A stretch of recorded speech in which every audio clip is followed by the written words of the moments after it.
Assalamualaikum warahmatullahi wabarakatuh. Halo teman-teman, kembali lagi dengan saya Saifuddin, mahasiswa pendidikan agama Islam.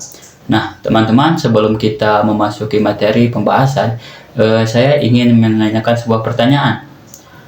Pernahkah kita itu berpikir mengapa orang-orang yang bekerja, apakah mencari materi saja ataukah hanya untuk mengejar sebuah karir? Nah, untuk menjawab pertanyaan tersebut, pada kali ini saya akan membahas mengenai etika profesi, profesionalisme yang berpijak pada keimanan.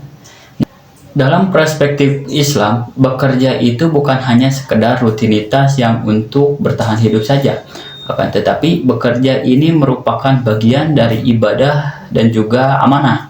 Nah, Rasul Shallallahu Alaihi Wasallam pernah bersabda bahwa Allah Subhanahu Wa Taala sangat mencintai hambanya yang bila bekerja ia melakukannya dengan profesionalisme, tekun dan juga teliti. Nah, maka pada hari ini kita akan membahas bagaimana etika Islam ini memandu kita, mengiringi kita menjadi seseorang yang profesionalisme yang tidak hanya kompeten tapi juga mulia di sisi Allah ketika mencari kerja atau sedang melakukan pekerjaan. Nah teman-teman, bagaimana cara menerapkan etika Islam di dunia kerja yang modern saat ini? Nah, untuk jawabannya yaitu kembali lagi kepada diri kita, kembali lagi dengan role model diri kita sendiri. Nah, karena Nabi Muhammad SAW merupakan seorang pebisnis yang ulung, pebisnis yang handal, dan juga pemimpin yang sukses yang memegang teguh 4 sifat utama kerasulan. Sifat yang pertama yaitu sidik, yaitu jujur atau kejujuran. Nah, di dunia kerja kita ini tidak boleh memanipulasi data, korupsi waktu, dan juga kita itu harus jujur pada kualitas produk atau kualitas jasa kita ketika membicarakannya atau bertemu dengan orang lain. Nah, yang kedua yaitu sifat amanah atau integritas yang dapat dipercaya. Nah, sikap amanah ini berarti kita itu tidak boleh menyalahgunakan wewenang untuk diri kita sendiri, karena wewenang itu merupakan amanah yang harus kita jalankan sebaik mungkin dari pekerjaan tersebut. Nah, sifat yang ketiga yaitu tabligh atau transparansi. Nah, di sini komunikasi yang etis ialah komunikasi yang tidak mengandung fitnah, namimah, ghibah, dan lain sebagainya. Bahkan kita itu juga ketika berbicara itu harus menyampaikannya dengan nada lembut atau qaulan syadidah. Nah, yang terakhir yaitu sikap patonah atau cerdas.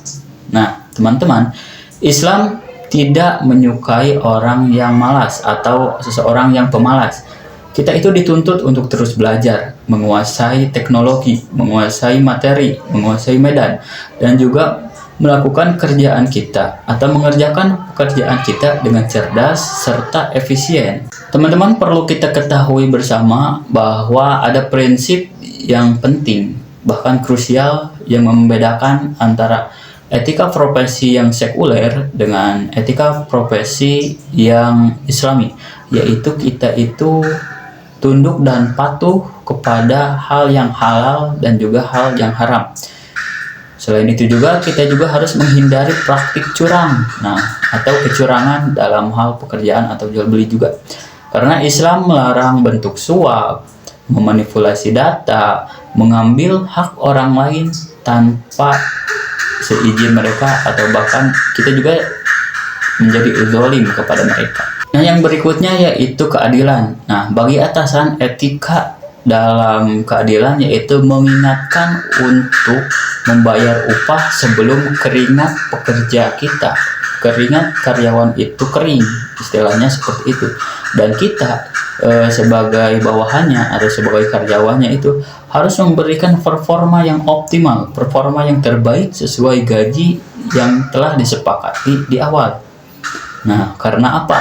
Karena kerja keras tanpa etika itu sama saja melahirkan sebuah kesuksesan yang semu atau tidak berarti. Nah, maka sebaliknya, kerja keras yang sukses yang dibarengi dengan etika dan adab itu akan mendatangkan ketenangan jiwa dan juga keberkahan dunia serta akhirat.